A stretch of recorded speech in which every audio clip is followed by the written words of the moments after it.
di mana nanti untuk pembacaan kalamilahi akan dibacakan oleh Akhina Fillah Tegar, Muhammad Tegar.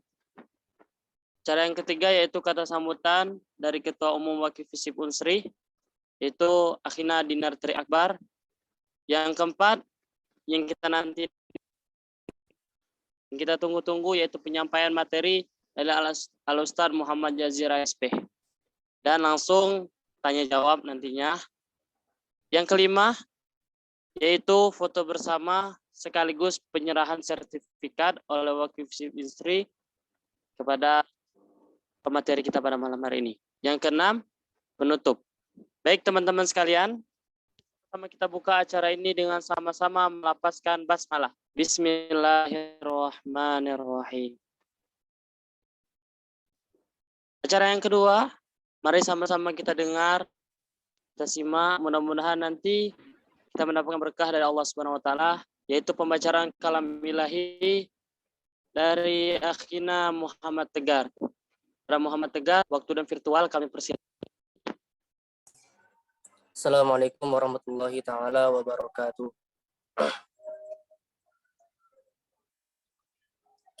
A'udzu billahi minasy syaithanir rajim. Bismillahirrahmanirrahim. Lillahi ma fis samawati wa ma fil ardh.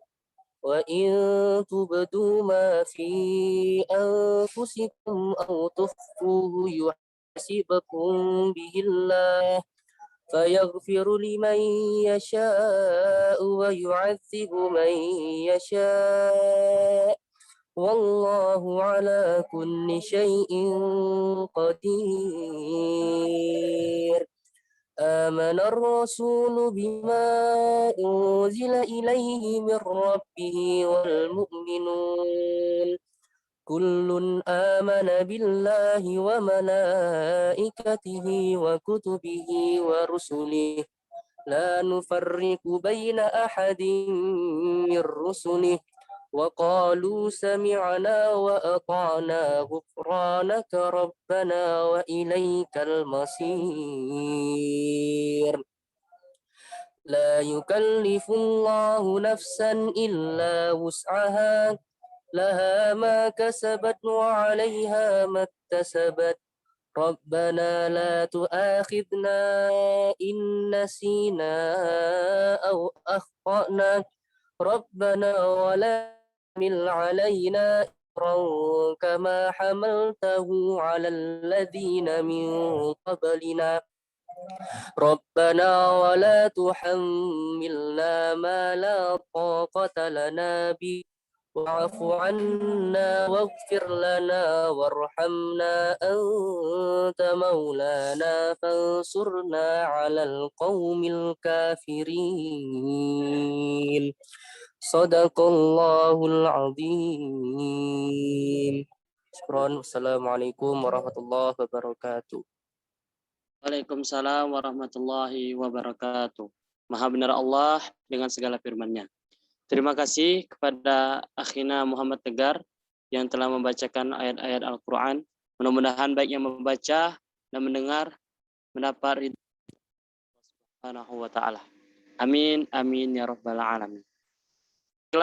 Untuk acara yang ketiga, yaitu kata sambutan dari Ketua Umum Wakif Hizib Unsri kepada Akhina Dinar Tri Akbar. Waktu dan virtual kami persilakan. Ya, terima kasih. Bismillahirrahmanirrahim. Assalamualaikum warahmatullahi wabarakatuh. Alhamdulillahirabbil alamin. Asyhadu an la ilaha illallah wa asyhadu anna Muhammadar Rasulullah. Teman-teman sekalian, mari kita senantiasa memanjatkan rasa syukur kita atas kehadiran Allah Subhanahu wa taala yang telah memberikan kita nikmat sehat, nikmat sempat sehingga kita dapat mengikuti pekan ketiga pada malam hari ini. Salawat dan salam marilah kita aturkan kepada suri tauladan kita, Nabi besar kita, Nabi besar Nabi Muhammad SAW yang telah membawa kita dari zaman kegelapan hingga zaman terang benderang ini. Alhamdulillah teman-teman sekalian yang saya hormati, Ustadz Muhammad Jazir, ASP, Ketua Dewan Syuro Takmir Masjid Jogokarian Yogyakarta, beserta seluruh peserta yang telah mengikuti pekan ketiga dari pekan pertama tadi. Sebelumnya perkenalkan, Ustadz, saya Dinatri Akbar, Ketua Umum LDF Wakif Unsri. LDF Wakif Unsri merupakan salah satu lembaga dakwah yang bergerak di Fakultas Ilmu Sosial dan Ilmu Politik.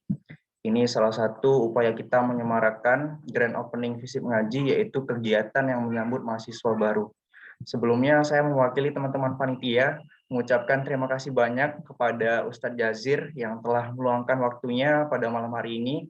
Kami senang sekali Ustadz, dan dengan hormat Ustadz dapat meluangkan waktunya berbagi bersama kita. Selama ini kita hanya dapat melihat di berita saja, video interaktif melalui di YouTube. Kebetulan kalau boleh cerita sedikit, saya dapat rekomendasi dari Bang Rangga, Ketua Salam UI. Pertama, saya kebingungan kira-kira siapa yang kira-kira dapat kita undang untuk berbagi bagaimana mengembalikan peran masjid atau musola, Ustadz, untuk tidak hanya sebagai tempat ibadah, akan tetapi bagaimana bisa memberdayakan dan mengajak masyarakatnya untuk dapat lebih produktif, serta dapat menjadi pusat peradaban baik dari segi keilmuan dan pemberdayaan sosial masyarakat. Dengan hormat, boleh Ustadz Jazir menceritakan pengalamannya bagaimana di Masjid Jogokarian. Mungkin banyak sekali nilai serta ketauladanan serta semangat Ustadz yang dapat kami implementasikan dalam kehidupan sehari-hari. Di sini juga banyak serta mayoritasnya mahasiswa. Mungkin nanti ada yang mau KKN. Nah, bagaimana nanti di suatu tempat kita memberdayakan masyarakat melalui surau-suraunya atau melalui masjid dan musolanya. Mungkin itu saja teman-teman. Saya juga mohon maaf kepada Ustadz Jazir jika ada kekurangan baik dari segi penyampaian dan penyambutan kami. Kepada Allah mari kita sama-sama mohon ampun. Akhirul kalam. Wassalamualaikum warahmatullahi wabarakatuh.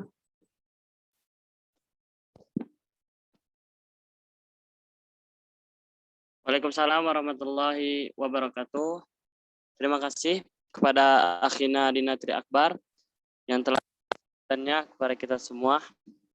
Baiklah teman-teman sekalian, kita memasuki acara yang keempat, di mana acara ini yang kita nantikan bersama, yaitu penyampaian materi dari Al-Ustadz Muhammad Jazir, ASP. Tapi sebelumnya, sedikit latar belakang daripada Ustadz Muhammad Jazir. Di mana Ustadz Muhammad Jazir, ASP ini merupakan Ketua Dewan Syuro Takmir Masjid Jogokarian Yogyakarta. Di mana kita sama-sama ketahui, Masjid Jogokarian Yogyakarta merupakan pusat peradaban Muslim, pusat peradaban di Yogyakarta, dan juga menjadi role model pengelolaan masjid, khususnya di daerah Yogyakarta. Namun banyak juga beberapa dari pengurus ataupun takmir masjid dari nasional bahkan internasional berkunjung ke Masjid Jogokarian untuk melakukan bagaimana proses pengelolaan masjid dan pemberdayaan masyarakat di sekitarnya. Perlu kita sama-sama ketahui, Ustadz Muhammad Jazir merupakan tokoh yang pernah mendapat penghargaan sebagai tokoh perubahan Republika pada tahun 2018. Sebagai tokoh gerakan Al-Quran tingkat nasional, yang pada saat itu langsung diserahkan oleh Menteri Sosial Agus Gumiwang di Yogyakarta. Di Jakarta, mohon maaf. Baiklah teman-teman sekalian, marilah kita sama-sama dengarkan, kita simak. Mudah-mudahan materi-materi yang akan disampaikan akan sangat bermanfaat untuk kita ke depannya. Siapkan juga pertanyaan untuk Al-Ustadz Al-Muhammad Jazir nanti. Baiklah, kepada Al-Ustadz Muhammad Jazir SP, waktu dan virtual kami persilakan. Assalamualaikum warahmatullahi wabarakatuh. Alhamdulillahi rabbil alamin. Wa bihi nasta'inu ala umuri dunya waddin. Asyhadu an la ilaha illallah al-malikul haqqul mubin. wa asyhadu anna Muhammadar Rasulullah as-sadiqul wa'dil amin. Allahumma salli wa sallim wa barik ala Sayyidina Muhammadin wa ala alihi wa sahbihi ajma'in, amma ba'd. Raditu billahi rabbah wa bil islami dina wa bi Muhammadin nabiyya wa rasulah. Rabbi zidni ilma warzuqni fahma. Yang saya hormati Ketua LDS FISIP Unsri, yang saya hormati seluruh peserta meeting Zoom pada malam hari ini. Alhamdulillah kita bersyukur dapat memanfaatkan waktu di tengah pandemi COVID-19 ini untuk mengkaji ulang tentang peran dan fungsi masjid dalam kehidupan masyarakat Islam. Allah Subhanahu wa Ta'ala di dalam surah At-Taubah pada ayat ke-18 menyatakan, Bismillahirrahmanirrahim, Innama ya'muru masajidallah man amana billahi wal yaumil akhir wa aqamas shalah wa attazakah wa lam yakhsha illallah fa'asa ulaika ayyakunu minal muhtadin. Hanya saja orang-orang yang memakmurkan masjid-masjid Allah adalah orang-orang yang beriman kepada Allah dan hari akhir, yang menegakkan sholat, menunaikan zakat, dan tidak takut kecuali hanya kepada Allah. Mudah-mudahan mereka dijadikan orang-orang yang selalu mendapatkan petunjuk. Jelas dalam ayat ini ada dua pengertian. Yang pertama adalah pengertian normatif, di mana secara normatif orang-orang yang beriman kepada Allah dan hari akhir, mereka memakmurkan masjid-masjid Allah.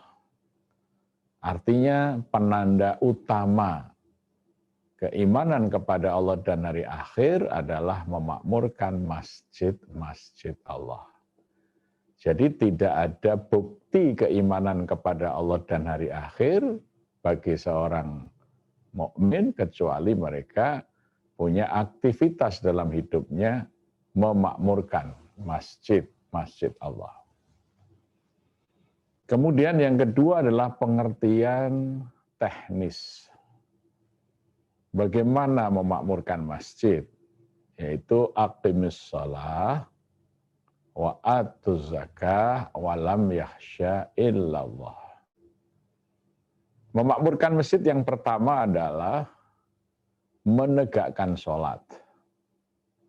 Artinya adalah melaksanakan sholat sesuai dengan apa yang dituntunkan, dicontohkan oleh Rasulullah Muhammad Sallallahu Alaihi Wasallam. Bukan sekedar mengerjakan sholat, tetapi menegakkan sholat. Aqimis sholat. Yaitu Rasulullah menyatakan, Sallu kama ra'aitumuni usalli. Sholatlah kalian sebagaimana kalian melihat aku mengerjakan sholat. Nabi menjelaskan lebih lanjut, ya, khairus sholah minal mar'i fi baitihi ila sholatul maktubah. Sebaik-baik sholat seseorang, yang paling baik itu sholat di rumahnya sendiri, kecuali sholat yang telah diwajibkan, yaitu sholat 5 waktu. Arti menegakkan sholat itu, kalau sholat sunat, di tahajud, ya, sholat duha, qobliyah, ba'diyah, itu yang utama dikerjakan di rumah.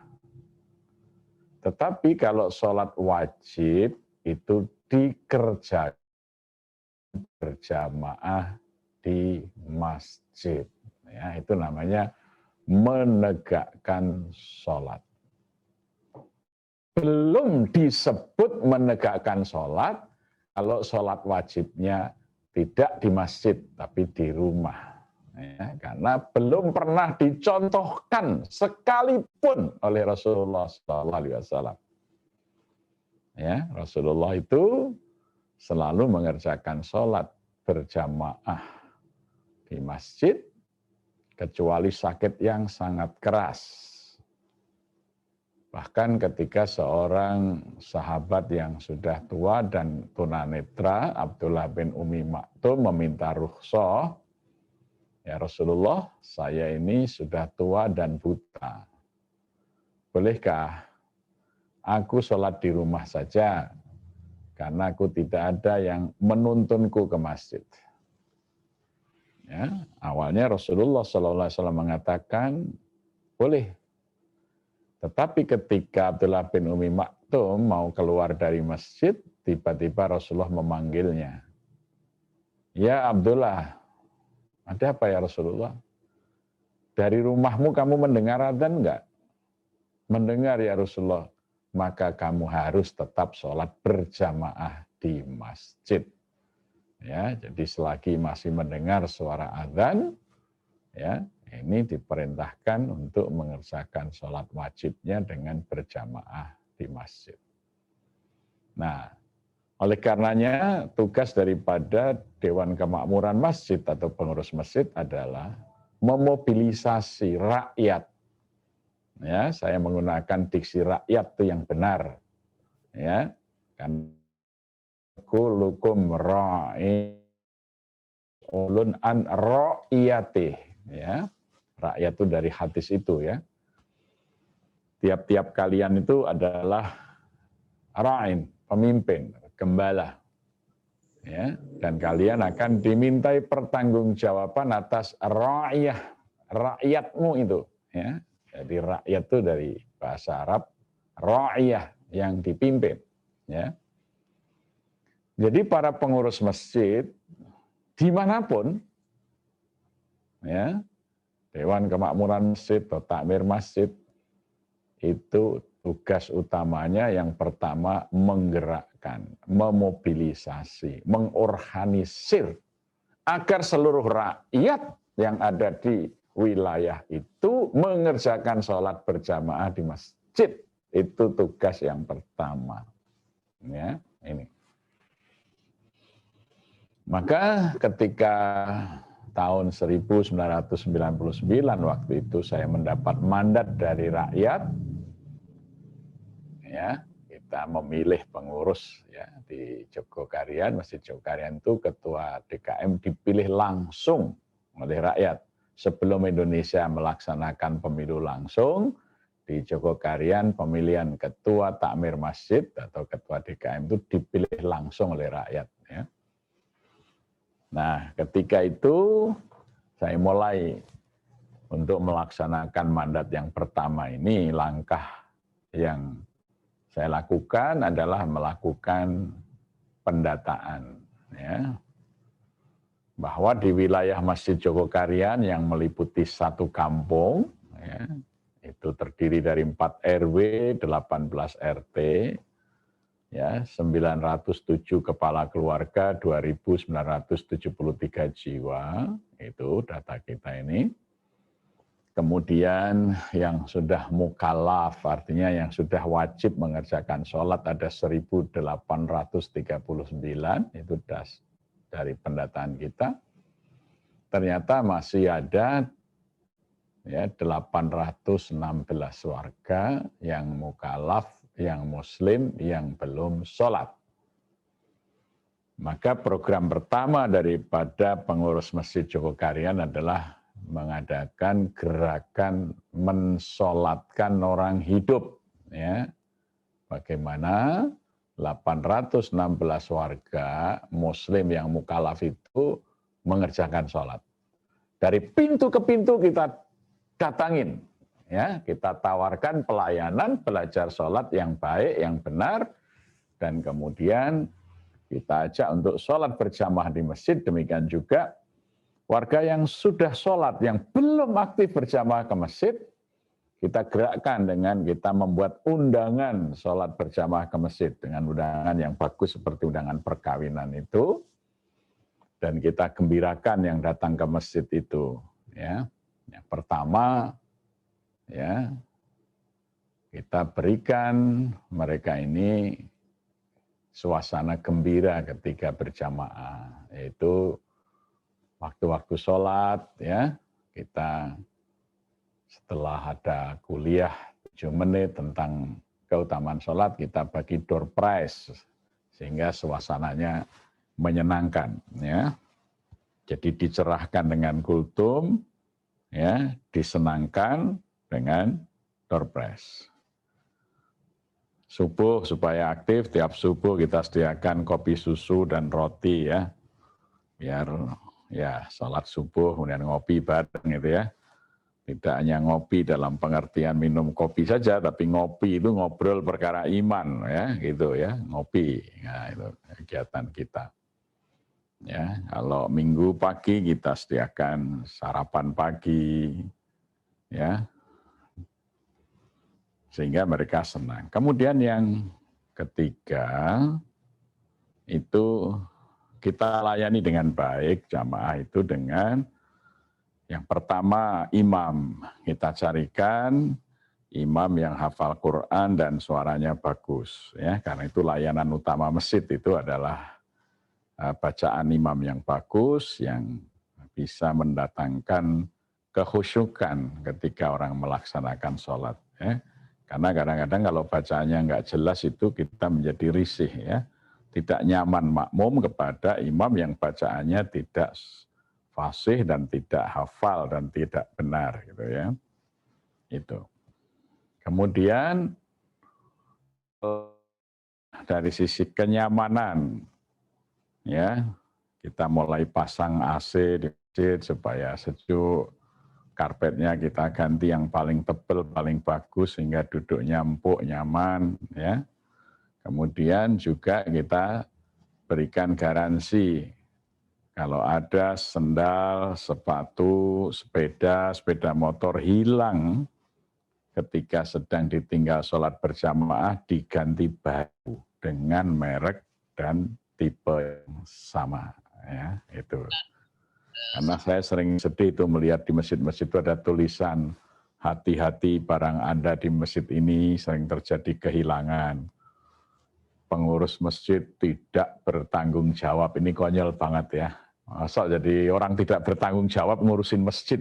Bangga lagi dengan tidak bertanggung jawabnya itu ditulis. Pengurus tidak bertanggung jawab. Ya, ini cerminan bangsa yang rusak. Ketika para pengemban amanat berani menyatakan tidak bertanggung jawab itu. Pemimpin itu harus kullukum ra'in wa kullukum mas'ulun ngan ra'iyati. Jadi akan dimintai pertanggungjawaban terhadap rakyatnya itu. Jadi tidak boleh kita membuat pernyataan tidak bertanggung jawab, itu bukan orang Islam yang benar, ya, bukan orang masjid yang benar. Karena orang Islam itu kullukum ra'in wa kullukum mas'ulun. Nah, mas'ulun nanti harus mempertanggungjawabkan. Kok bisa-bisanya pasang pengumuman di masjid, pengurus masjid tidak bertanggung jawab. Ini memalukan sekali nih cara berpikir seperti ini, harus dirombak.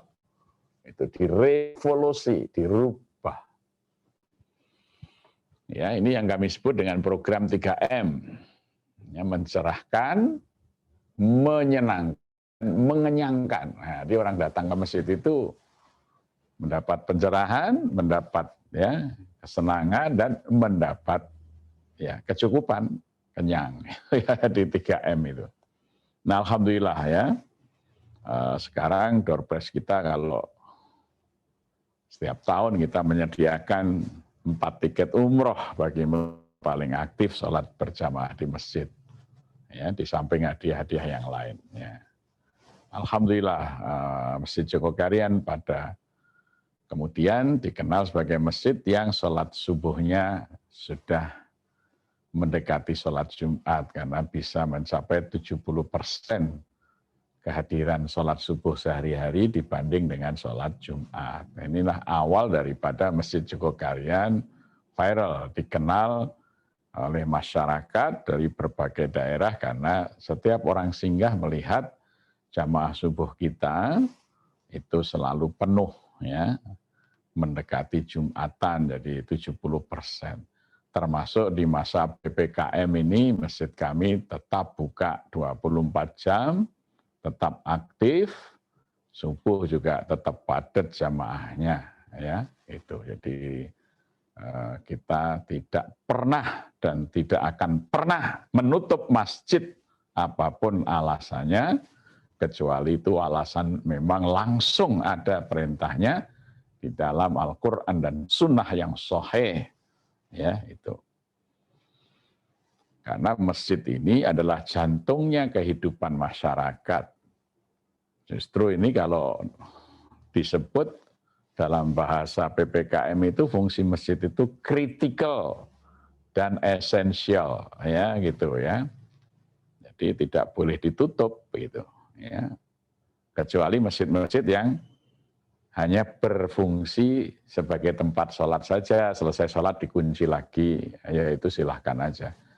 Tapi masjid yang sebenarnya melaksanakan fungsi seperti di masa Rasulullah itu, satu tadi mobilisasi rakyat untuk sholat 5 waktu, kemudian yang kedua, wa aqimus shalah, yang kedua wa atuz zakat, membayar zakat. Jadi orang yang beriman pada Allah dan hari akhir, mereka memakmurkan masjid dengan membayar zakat. Nah, yang dimaksudkan, ya, tugas daripada DKM atau pengurus masjid adalah memberdayakan ekonomi rakyat yang menjadi jamaah masjid itu agar menjadi pembayar zakat, agar berubah keadaannya dari mustahik penerima zakat menjadi muzaki. Sebagai masjid, tidak bisa disebut sebagai masjid, tidak bisa disebut sebagai masjid kalau tidak punya program pemberdayaan ekonomi jamaah. Itu namanya musola, meskipun besar masjidnya, ya, itu. Karena fungsi masjid yang kedua wa atuz zakah, ya. Masjid harus melahirkan orang-orang yang membayar zakat, bukan penerima zakat. Maka uang masjid harus segera dihabiskan untuk membangun kesejahteraan dan memberdayakan ekonomi masyarakat. Kalau ada masyarakat yang mau buka usaha, kasih modal dari uang masjid. Habiskan, nolkan. Jangan disimpan hanya untuk pembangunan masjid. Itu namanya candi Islam, bukan masjid. Karena ya kalau uang masjid itu hanya untuk bangunan fisik, itu seperti Wangsa Sailendra membangun Candi Borobudur, ya, rakyatnya dibiarkan miskin. Maka ketika Islam masuk, agama mereka tinggalkan. Ya, akhirnya Borobudur hanya tempat wisata saja. Demikian juga Wangsa Sanjaya membangun Candi Sewu atau kita kenal dengan Candi Prambanan, ya. Masyarakatnya dibiarkan miskin. Maka ya agama Hindu hilang ketika Islam datang. Karena Islam datang membawa kesejahteraan.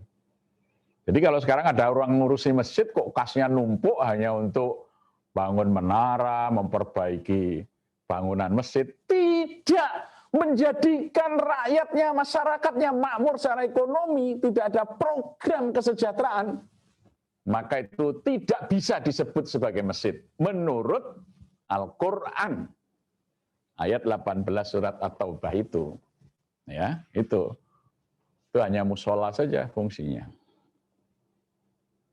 Ya.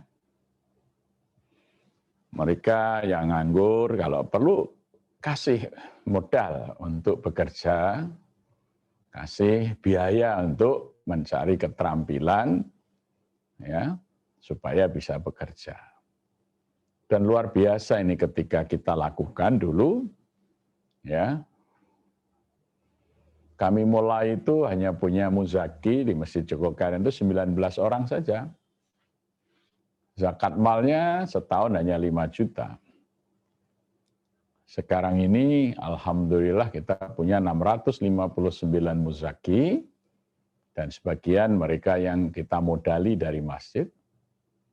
Kemudian zakat mal kita 1 tahun mencapai 2,5 miliar ya.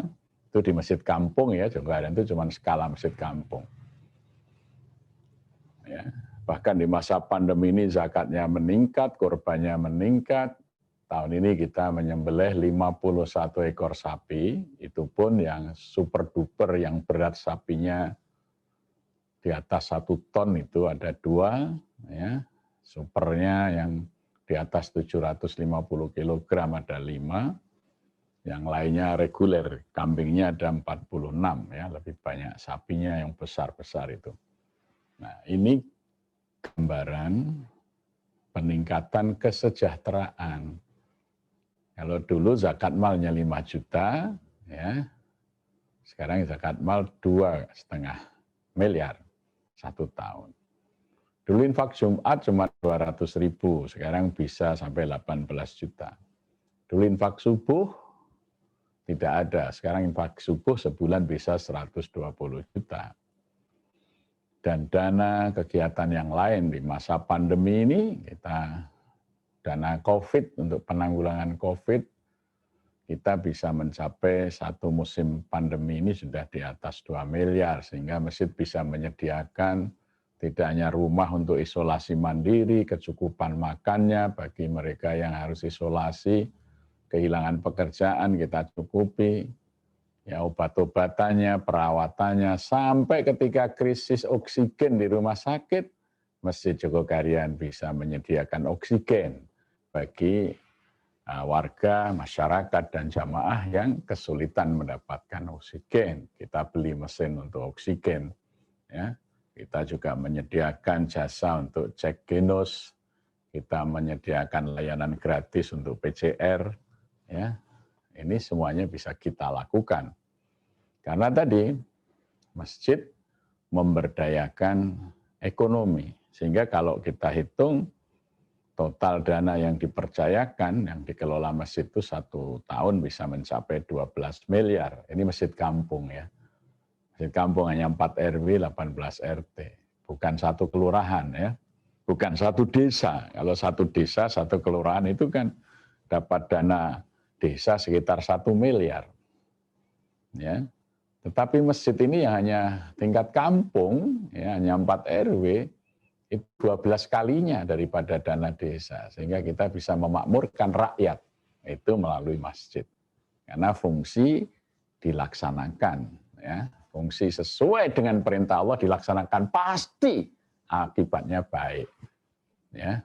Maka ketika tim COVID dari tingkat provinsi, wali kota, dari Polda, dari Kemenak datang, ya kita sampaikan masjid ini tidak akan kita tutup, karena masjid itu punya fungsi yang sangat esensial dan kritikal, yang sangat diperlukan oleh masyarakat. Jadi masyarakat ada yang sakit perlu oksigen, apakah kantor kelurahan menyediakan oksigen? Apakah kantor camat menyediakan oksigen? Kami menyediakan 24 jam. Bahkan hari-hari ini karena banyak korban COVID meninggal, ya permintaan APD untuk tim penguburan itu dalam sepekan itu kita sudah membantu lebih dari 500 APD ya kepada kelompok-kelompok relawan. Masyarakat yang secara ekonomi terimbas dari kebijakan PPKM, ya masjid menyediakan kecukupan sembakonya, ya. Sehingga jangan sampai masyarakat itu menjadi sulit hidup, sulit mencukupi kebutuhan hidupnya, ya di saat-saat krisis. Masjid hadir di tengah situasi yang seperti itu. Nah, kemudian fungsi yang ketiga adalah walam yahsya illallah. Ya, Jadi masjid itu harus menghilangkan rasa takut manusia kecuali hanya kepada Allah. Dimulai dari yang paling dasar, alladzi at'amahum min ju' wa amanahum min khauf. Jadi ada masjid orang nggak akan takut lapar, harus dihilangkan. Nggak mungkin lapar, masih ada masjid. Ada masjid, ada makan, ada kecukupan. Ya, masjid menyediakan itu. Ya. Jadi kalau kita, ya alhamdulillah, ya setiap 15 hari kami membagi kepada, kalau di masa normal tuh cuma 480 kakak miskin itu setiap 15 hari kami antar ke rumah itu beras, minyak goreng, ya, gula teh, dan lauk pauk ya, supaya mereka bisa mencukupi kebutuhan hidupnya. Di masa pandemi ini kita tingkatkan hampir 1.000 ya paket setiap 15 hari, masih mereka yang kondisi ekonominya berat kita sediakan ATM beras. Jadi kalau mereka kehabisan beras di rumah bisa mengambil beras di masjid melalui mesin ATM 24 jam ya. Itu. Kemudian kalau ada anak putus sekolah hanya karena biaya, kalau ada misalnya anak sekolah atau kuliah tagihan SPP-nya tidak mampu orang masjid, nanti tagihan itu akan dibayar oleh masjid. Jadi tidak takut putus sekolah karena nggak ada biaya. Ada masjid selesai, gitu ya. Kemudian kita juga sediakan ya bagi mereka yang rumahnya tidak layak kita perbaiki. Sudah 130 rumah yang kita perbaiki dengan dana masjid. Demikian juga kita memberikan dana talangan untuk pembelian rumah bagi warga yang uangnya belum cukup untuk memberi rumah. Dan bahkan kita sudah mulai tahun 2020 kita membangunkan ruko bagi warga yang punya tanah di pinggir jalan digunakan untuk usaha. Ya, dan itu gratis itu. Satu unit rumah kita bangun hampir sampai 300 juta itu betul-betul gratis dibangun dengan dana masjid. Ya, jadi kebutuhan dasar, ada masjid tidak akan khawatir lapar, tidak akan khawatir tidak bisa sekolah, tidak khawatir tidak punya rumah. Ya.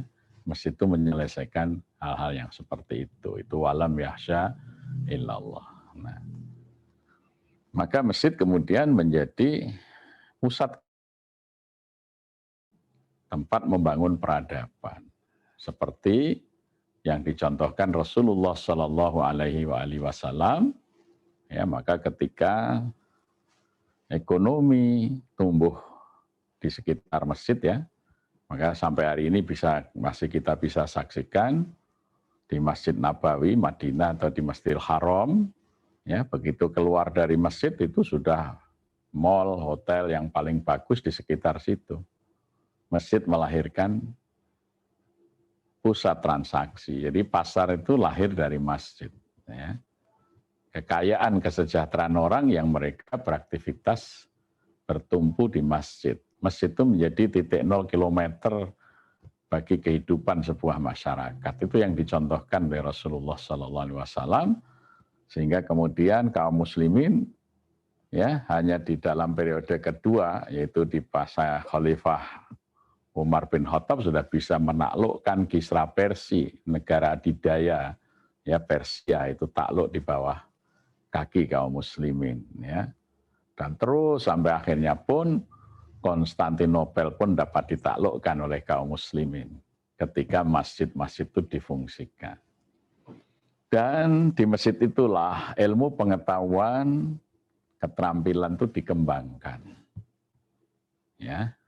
Di masa Khalifah Umar itu sudah ada 20 halaqatul ilm, 20 prodi kalau dalam bahasa akademik sekarang itu, ya, itu dikembangkan. Terutama prodi ekonomi di masa Umar itu sehingga menumbuhkan kesejahteraan umat Islam.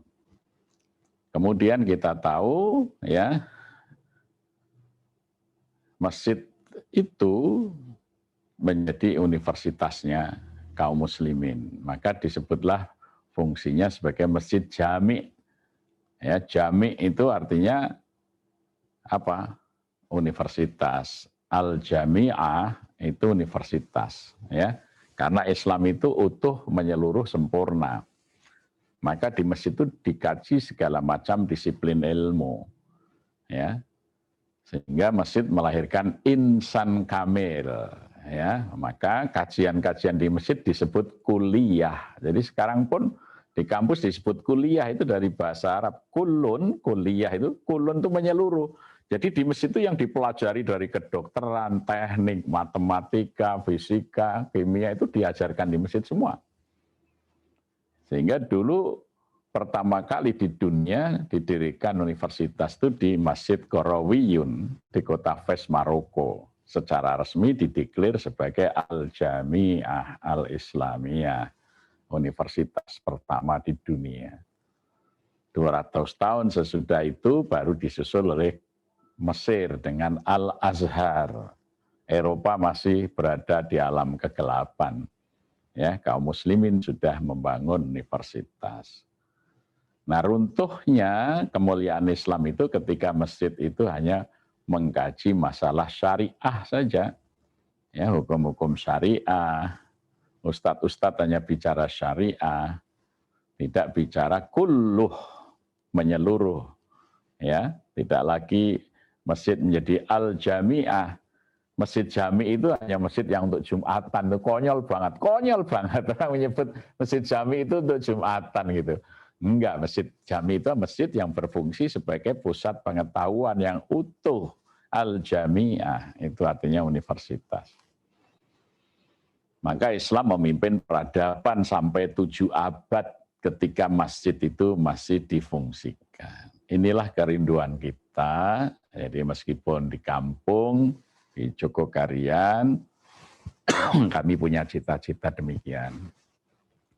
Maka tahun ini kami merintis namanya Universitas Masjid Indonesia, ya, dari Masjid Jogokarian ini sebagai sebuah cyber university, ya, yang nanti memberikan solusi bagi persoalan-persoalan masyarakat. Ya, jadi masjid itu adalah pusat solusi. Maka tidak sepantasnya dan tidak selayaknya dalam masa krisis, dalam masa pandemi itu masjid ditutup. Justru masjid itu berperan aktif menyelesaikan persoalan, membantu mengatasi kesulitan masyarakat di tengah masyarakat berada dalam kesulitan, bukan malah tutup, ya. Yang tutup itu musola, tempat sholat. Kalau masjid harus tetap beraktivitas karena punya fungsi kritikal dan esensial bagi kehidupan masyarakat. Sampai ketika rumah sakit belum bisa melayani oksigen, masjid hadir menyediakan oksigen. Ya, demikian ya mungkin mengantar singkat diskusi kita. Insya Allah masjid ini kita fungsikan dengan benar sesuai dengan tuntunan Allah dalam Quran surat At-Taubah 18 dan yang dicontohkan oleh Rasulullah, pastilah kaum muslimin akan kembali kepada kejayaan dan kemuliaannya, akan menjadi pemimpin peradaban dunia. Aku qouli hadza wa nastaghfiruh innahu huwat tawwabur rahim. Assalamualaikum warahmatullahi wabarakatuh.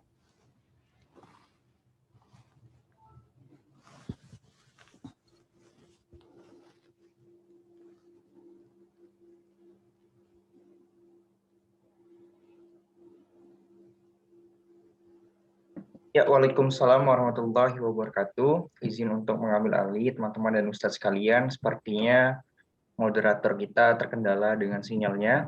Sangat luar biasa sekali ya teman-teman, pemaparan berbagi pengalaman dari Ustadz Jazir, bagaimana perjuangannya di Masjid Jogokarian, dan sampai sekarang masih tetap eksis, tetap untuk kesejahteraan masyarakat yang ada di sekitarnya. Silakan teman-teman, jika ada teman-teman yang ingin bertanya mengenai apa saja tentang bagaimana mengenai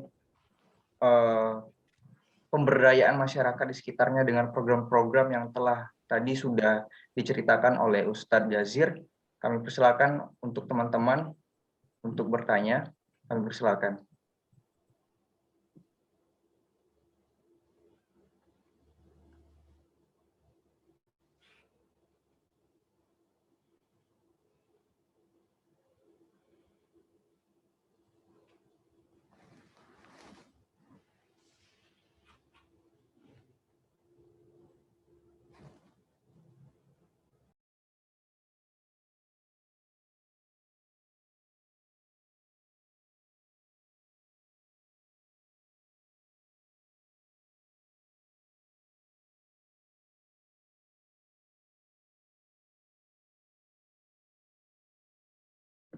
Ya, kalau tidak ada, saya izin untuk bertanya Ustadz. Silakan, Kalau silakan. boleh diceritakan sedikit bagaimana perjuangan pada saat itu ketika misalkan ketika ingin membuat suatu program tentu saja memerlukan biaya. Nah, pada saat itu mungkin apakah ada kendala-kendala dalam mencanangkan program tersebut? Kemudian mungkin ketika di antara dari kita mengembalikan bagaimana masjid sebagai fungsinya sebagai pusat keilmuan. Nah, di situ kita tidak hanya membahas keilmuan tentang khazanah keislaman saja, Ustadz, akan tetapi ilmu-ilmu dari yang sudah berkembang, terutama di universitas, ini kan kiblatnya kita ke barat, tidak seperti dahulu bagaimana pendidikan kita kiblatnya itu ke Al-Azhar seperti itu. Nah, bagaimana seperti itu, Ustadz? Apakah pernah menghadapi kendala atau tantangan dalam perjuangan memberdayakan masyarakat melalui masjid seperti itu? Ya, kendala yang pertama itu sebenarnya kan hanya merubah mindset ya, karena selama ini sejak zaman Belanda kan masjid itu dibatasi fungsinya, ya hanya untuk tempat sholat sebagai musola, untuk Jumatan, ya.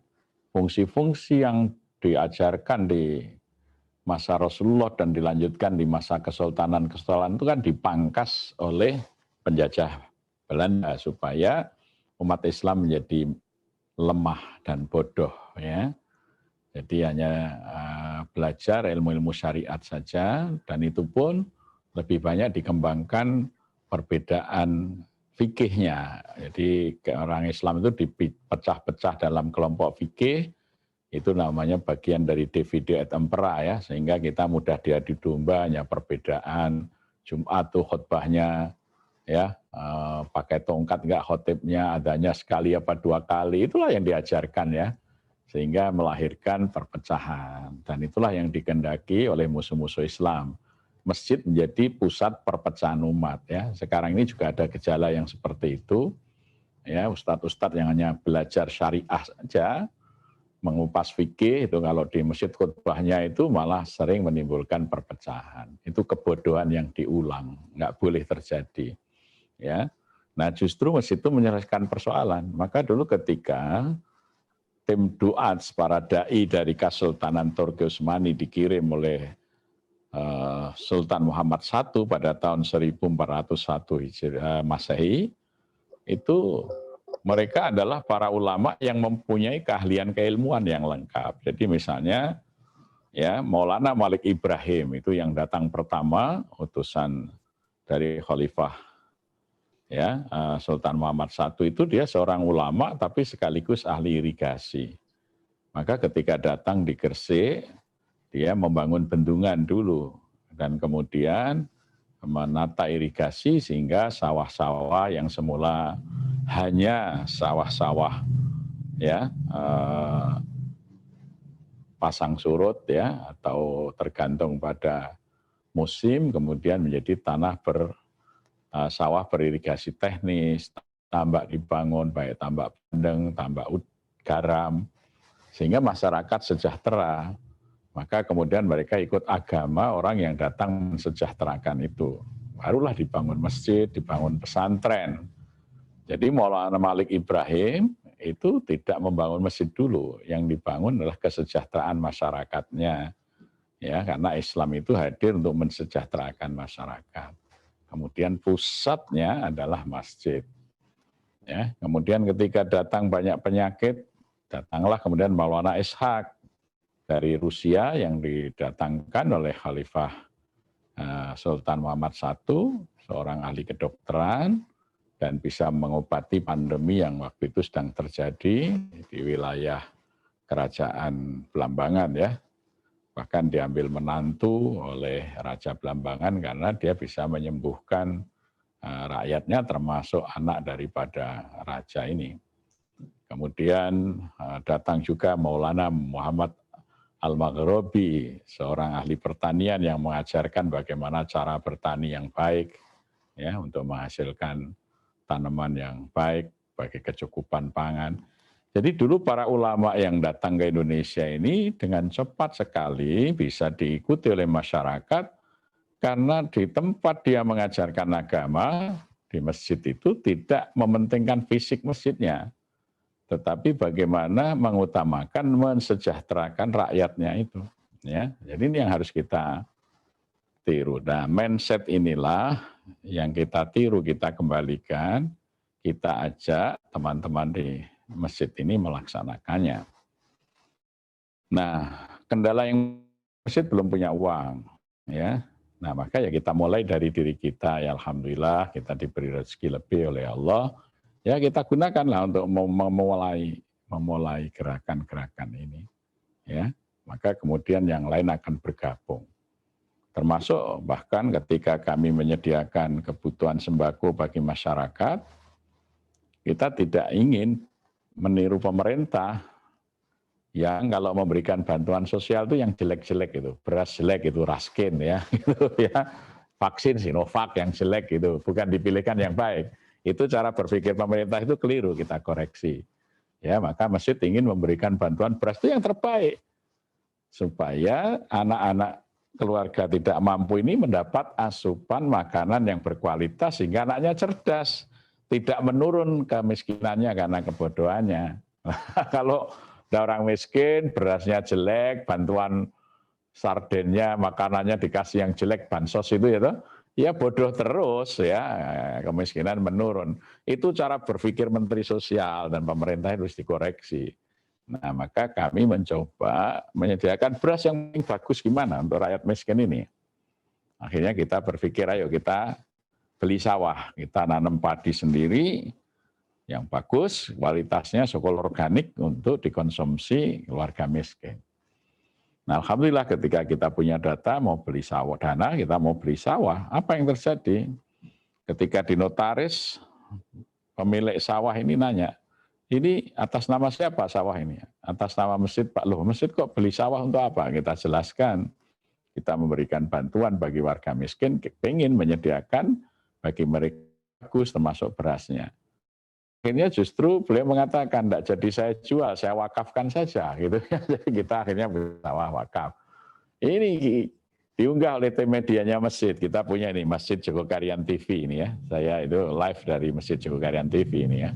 Nah, itu kemudian orang dengar, Pak kami juga punya sawah, saya mau wakafkan ke masjid ya, itu akan datang terus lah gitu ya. Ketika masyarakat itu mengetahui kebaikan yang kita syiarkan, yang kita lakukan, itu dukungan akan mengalir ya. Nah, jadi itu kita pengen lah, habis Jumatan itu sediakan makan siang. Ya, kita mulai dari ya udahlah berapa aja lah, saya sediakan 300 box. Ini berapa? Sekarang setiap Jumat 2000 porsi kita sediakan dan itu selalu datang ya. Masjid hanya paling menyediakan 700 sampai 1000 tapi masyarakat berpartisipasi lebih banyak dengan maneka menu. Jadi kalau Jumatan di Jogokarian tuh makan siangnya malah milih menu. Minumannya aja komplit dari milkshake sampai jus itu macam-macam. Jadi anak-anak kecil tuh terutama itu sudah dekat kulkas dia berdiri sholat karena pengen segera mengambil minuman yang mereka sukai. Jadi masjid itu sumber kesejahteraan.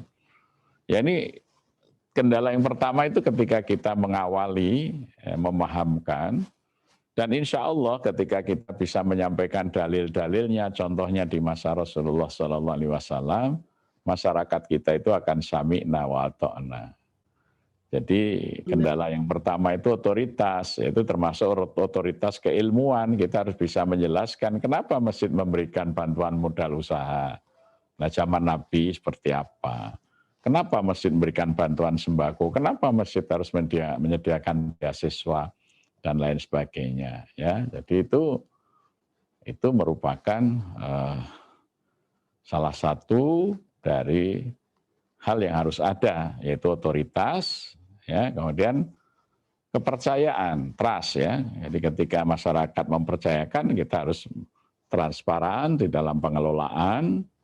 Jadi orang akan tahu persis uang yang masuk berapa, dikeluarkan untuk apa, kapan saja bisa diakses.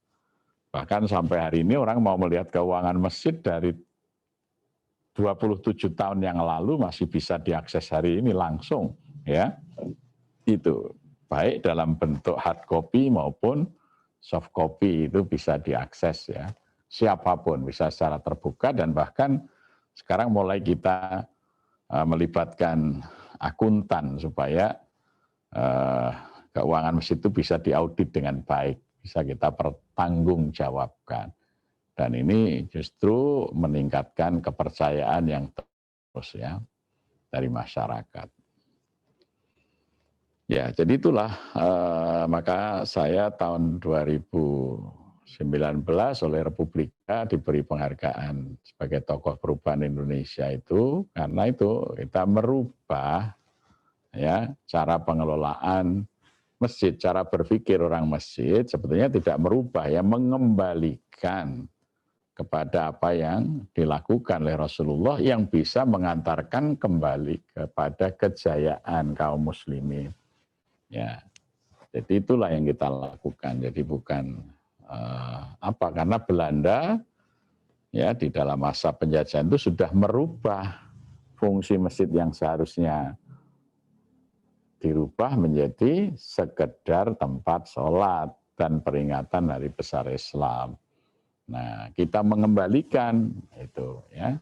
Sehingga kalau ada masjid sekarang ini dibuka sebelum sholat, nanti setelah sholat ditutup lagi, buka lagi kalau menjelang sholat, itu adalah masjid zaman penjajahan, itu masjid kolonial, jadi masjid yang belum merdeka. Maka para pengurusnya harus dimerdekakan dulu dari belenggu penjajahan, ya. Terima kasih. Masya Allah, sangat luar biasa sekali ya Ustadz. Tapi pengalaman saya di masjid sekitar saya, kebetulan saya juga aktif ini Ustadz di Ikatan Remaja Masjidnya, masih Ustadz menghadapi tantangan bagaimana bahkan kami sampai dibilang memboros anggaran masjid ketika kami ingin membuat satu kegiatan pelatihan, pemberdayaan pendidikan anak-anak terutama pada saat pandemi seperti itu.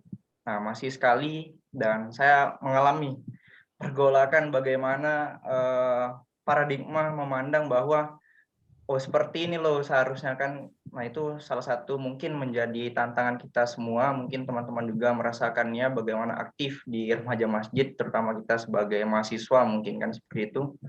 Semoga kita semua ya teman-teman bisa dapat sowan langsung dan berkunjung langsung di Masjid Jogokarian. Sepertinya moderator kita sudah kembali dan saya serahkan kepada Saudara Aziz. Ya, besok Agustus itu ada rencana Bupati Oku akan membawa rombongan takmir masjid se-Oku itu 70 orang. Untuk seminggu kita latih di sini. Kemarin Pak Bupati dengan Pak Sekda, Kapak Kesra dengan ya beberapa pengurus Dewan Masjid dan Majelis Ulama sudah berkunjung. Dan mereka merencanakan akan membiayai dengan APBD-nya, ya, para pengurus masjid di Ogan Komering Ulu itu, ya, untuk berkunjung ke sini seminggu nanti magang bagaimana mengelola masjid. Demikian juga, ya, banyaklah kalau dari Palembang sudah sering seperti Masjid Aqobah itu, ya, yang di Pusri itu juga sudah pernah ke sini. Saya juga pernah diundang ke Masjid Aqobah yang ada di Komplek Pusri itu untuk memberikan pengalaman bagaimana mengelola masjid. Oke, silakan kalau ada lagi. Ya, baik Ustadz. Mohon maaf tadi karena gangguan sinyal akhirnya kita diambil alih oleh ketum sendiri.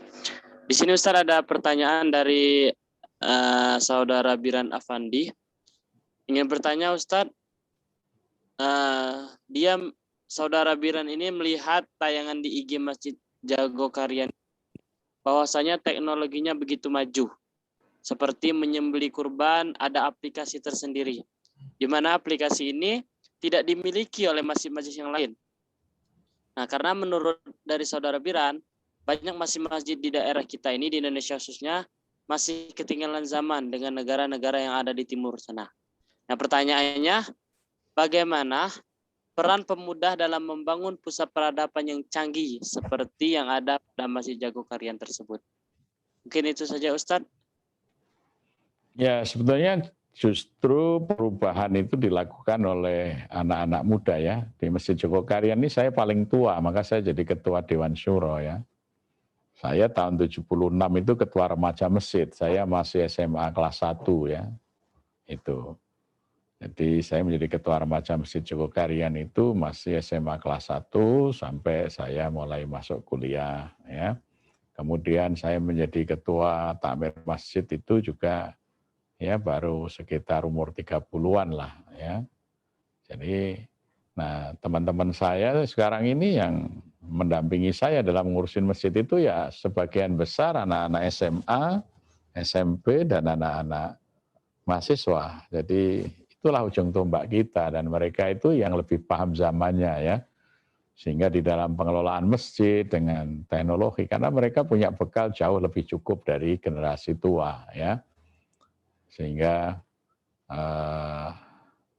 masjid ini bisa menyesuaikan dengan tantangan masyarakat. Kita buat bermacam-macam aplikasi untuk memudahkan orang di dalam melaksanakan ibadah, ya.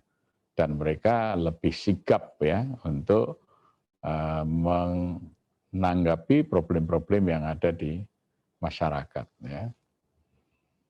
Jadi itu karena apa? Karena unsur muda itu, ya. Jadi anak muda itu adalah kata kunci perubahan. Indonesia itu merdeka oleh anak-anak muda, bukan oleh orang tua ya. Bung Karno itu yang paling tua ketika proklamasi, usianya 42 tahun itu menjadi presiden Indonesia ya.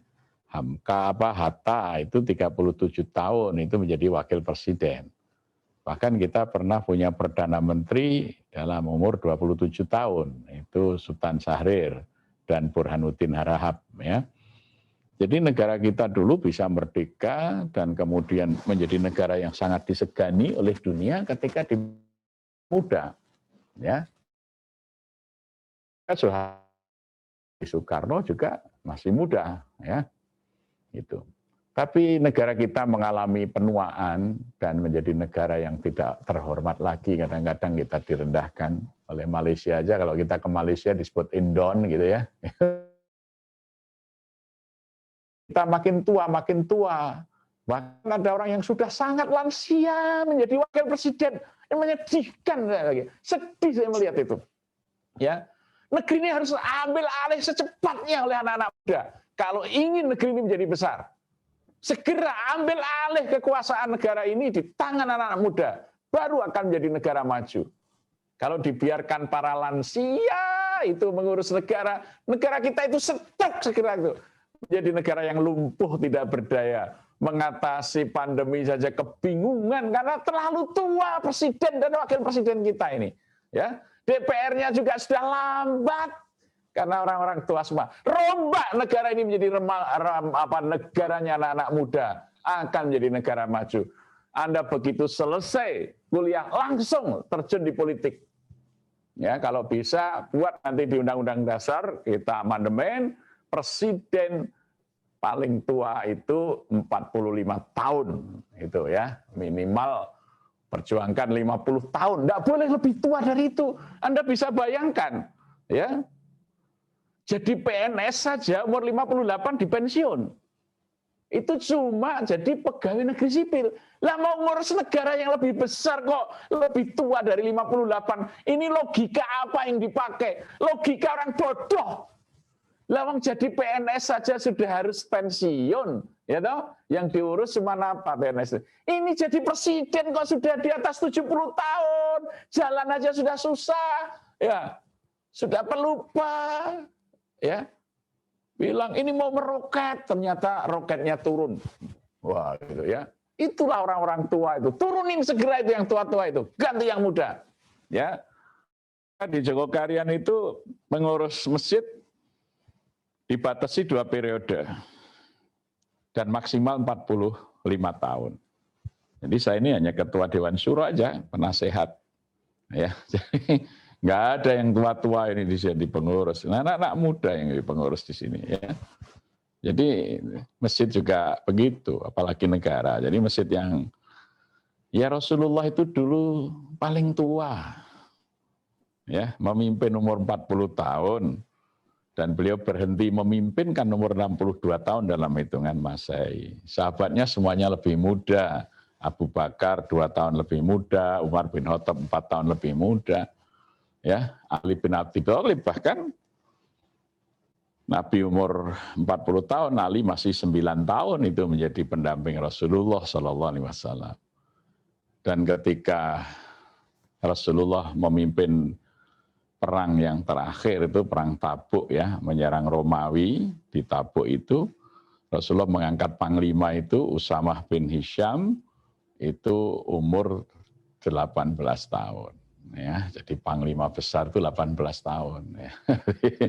Ya, maka kita menirulah yang ngurusin masjid itu yang muda-muda seperti Rasulullah mempercayakan itu kepada para sahabatnya yang muda-muda. Ya, jadi yang tua itu menikmati masa tuanya untuk mendampingi, memberi nasihat, memberikan pengalamannya, ya. Ini maka ada ungkapan negeri itu kalau maju kalau ada ya himmatus syabab wa hikmatus suyuh. Semangatnya anak-anak muda dan bijaksananya orang yang tua. Orang tua nggak bijaksana, ya itu. Masih pengen berkuasa saja ya. Nah, itu maka negaranya nggak maju-maju. Negara itu harus di tangan anak-anak muda. Bung Karno sendiri kan dulu mengatakan, berikan kepadaku ya 1000 orang tua, saya akan cabut Gunung Semeru dari uratnya. Tapi berikan kepadaku 10 pemuda, aku akan goncangkan dunia. Itu. Jadi kalau orang tua itu 1000, itu bisa ditangani oleh 10 orang anak muda. Jadi ya, jadi 1:100. Jadi kalau ada 100 orang tua cukup seorang pemuda itu menggantikan ya gitu. Jadi itu Indonesia ini juga kalau ingin maju cepat-cepatlah, gantilah yang tua-tua itu dengan yang muda-muda ya. Selesaikan itu supaya negeri ini menjadi sehat kembali, menjadi negara yang kuat seperti di masa-masa ketika digenggam pemimpin muda di Indonesia. Ya, jadi saya berharaplah teman-teman di kampus ini mempersiapkan diri untuk menjadi pemimpin Indonesia. Ya, Anda beruntung menjadi mahasiswa, maka Anda harus bersiap menjadi pemimpin negara, jangan jadi pencari kerja, jadilah pemimpin. Ya, kampus itu tempat melahirkan pemimpin, bukan tempat mencetak buruh-buruh berijazah. Itu yang penting ya. Ya, kalau saya ngajar mahasiswa, saya ini lebih dari 10 tahun jadi dosen ya di berbagai perguruan tinggi. Selalu saya katakan mahasiswa itu ada 3 jenis tuh. Yang pertama mahasiswa kupu-kupu ya. Mahasiswa yang kuliah pulang, itu nanti lulus cari pekerjaan ke sana kemari itu ya. Nah, mahasiswa yang kedua mahasiswa kunang-kunang, kuliah nangkring, itu biasanya pacarnya banyak, nikah paling akhir. Kerjaan nggak kelar-kelar, nggak jelas ya. Nah, ada mahasiswa kura-kura, kuliah rapat karena dia aktivis ya. Ini kalau mahasiswa kura-kura itu yang memperhatikan IP ya, biasanya lulus nanti karir akademiknya bagus bisa jadi rektor, dekan ya paling tidak guru besar gitu ya. Itu. Tapi ada juga kura-kura yang lupa IP asal lulus biasanya jadi anggota DPR, jadi bupati, jadi gubernur, jadi menteri ya itu biasanya mahasiswa kura-kura tapi tidak memperhatikan IP. Lihat aja anggota DPR itu mana yang IP-nya bagus, itu bisa dilihat itu. Dia sukses jadi pemimpin rakyat tapi secara akademik kurang berhasil. Yang sukses akademik biasanya itu tadi paling jadi rektor ya, puncaknya menteri pendidikan lah gitu. Tapi kalau yang tukang rapat tuh biasanya pimpin demo, pimpin rapat itu besok jadi pendiri partai politik, jadi gubernur, jadi bupati, jadi wali kota, jadi anggota DPR, itu biasanya begitu. Ini pengalaman ya, teman-teman seangkatan saya yang jadi menteri sudah banyak ya. Yang jadi rektor juga sudah banyak, yang jadi dekan juga banyak, yang guru besar juga banyak. Nah, itu mahasiswa yang aktif. Di luar itu saya terkesan sekali ketika tahun 78 itu ya. Dan mahasiswa kedokteran sangat cerdas ya. Itu namanya Samhari Baswedan, kakaknya juga sudah lulus dokter. Bapaknya datang ke kampus ketemu kita para aktivis kampus. Ya, dia mengatakan, kalau kamu bisa menyelesaikan di kedokteran ini 6 tahun, selesaikan 7 tahun. Oh, gunakan 1 tahun untuk berjuang di kampus. Jadi karena waktu itu sistem perkuliahannya belum semester, jadi tingkat ya, naik dari tingkat 1, tingkat 2 sampai nanti program sarjana muda bisa melanjutkan sampai program sarjana. Nah itu namanya Dr. Samhari Baswedan itu, dan lulus kemudian menjadi ahli di lembaga internasional di ya, PBB ya, UNICEF. Itu anaknya Pak A.R. Baswedan, itu pamannya Anies Baswedan itu. Ya, jadi Pak A.R. Baswedan itu kan nasihat begitu kepada anaknya. Kalau kamu bisa selesaikan di Fakultas Kedokteran UGM ini 6 tahun, kamu selesaikan 7 tahun. Kamu harus berjuang 1 tahun di kampus gitu, untuk memperbaiki negara dari kampus gitu. Jadi jangan karena cepat selesai, cepat harus cari pekerjaan. Enggak, kamu sebagai mahasiswa punya tanggung jawab terhadap negara. Ya, gunakan 1 tahun untuk berjuang melalui kampus. Wah itu luar biasa, saya masih terkesan dengan nasihat Pak A.R. Baswedan itu ya, pahlawan nasional kita. Ya, jadi di kampus itu menyiapkan diri jadi pemimpin. Ya, jangan di kampus hanya mencari ijazah untuk menjadi buruh terdidik, jangan. Ya, jadi Anda harus siap jadi pemimpin. Ya, sekolah tinggi, karena apa? Baru 8% rakyat Indonesia yang mengenyam pendidikan tinggi. Ya, maka Anda sebenarnya digadang-gadang diharapkan oleh rakyat Indonesia itu menjadi pemimpin. Jangan biarkanlah orang-orang bodoh memimpin negeri ini. Anda yang terdidik di kampus harus siap nanti muncul jadi pemimpin bangsa. Ya, itu. Siapkan diri menjadi pemimpin. Ya, apalagi Anda di FISIP ini ya, itu. Jadi jangan biarkan politik kita ini ya nggak jelas itu arahnya ya. Terima kasih. Ya, baik, terima kasih Ustadz atas jawaban. Mohon maaf ya, materi-materi. saya pamit ya karena saya ada acara jam 9.30. Foto bersama sebentar Ustadz, bisa? Oke ya. Masih ada 3 menit ya. Foto bersama sekaligus nanti penyerahan sertifikat Ustadz. Baik. Ya, silakan operator. Kepada operator.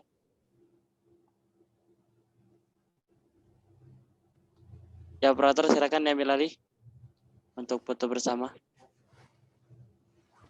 Ya, boleh semuanya untuk on cam terlebih dahulu, teman-teman.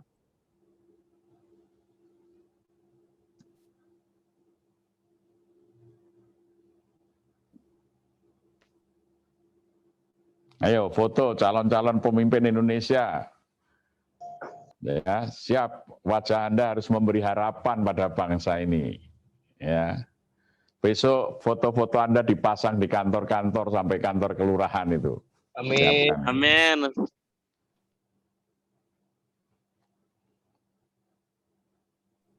Ya, sudah, silakan moderator. Untuk pemberian sertifikatnya.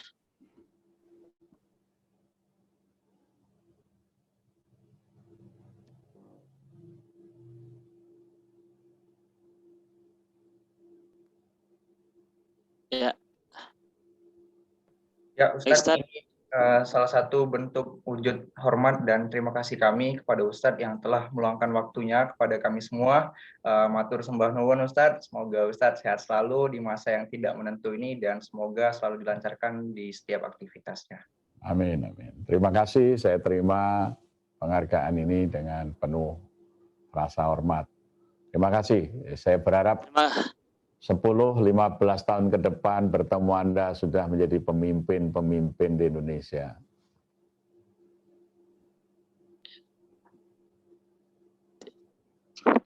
Ya baiklah. Tadi sesi foto bersama sekaligus penyerahan sertifikat kepada Ustadz Muhammad Jazir. Terima kasih banyak kepada Al Ustadz Muhammad Jazir yang telah memberikan materi yang begitu luar biasa serta wejangan, begitupun motivasi-motivasi yang diberikan kepada kami semua. Mudah-mudahan segala yang disampaikan tadi bisa kami aplikasikan. Teman-teman di sini nanti bakal menjadi pengurus masjid juga, Dewan Takmir Masjid juga. Mudah-mudahan bisa melaksanakan apa-apa yang pernah dilakukan dan dicontohkan oleh DKM Masjid Jogokarian. Baiklah teman-teman sekalian, mohon maaf sebelumnya yang tadi pengen bertanya lagi, tapi tidak dikarenakan kita memiliki keterbatasan waktu. Baiklah teman-teman semua, saya selaku moderator memohon maaf atas kesalahan, atas salah-salah kata saya. Pada Allah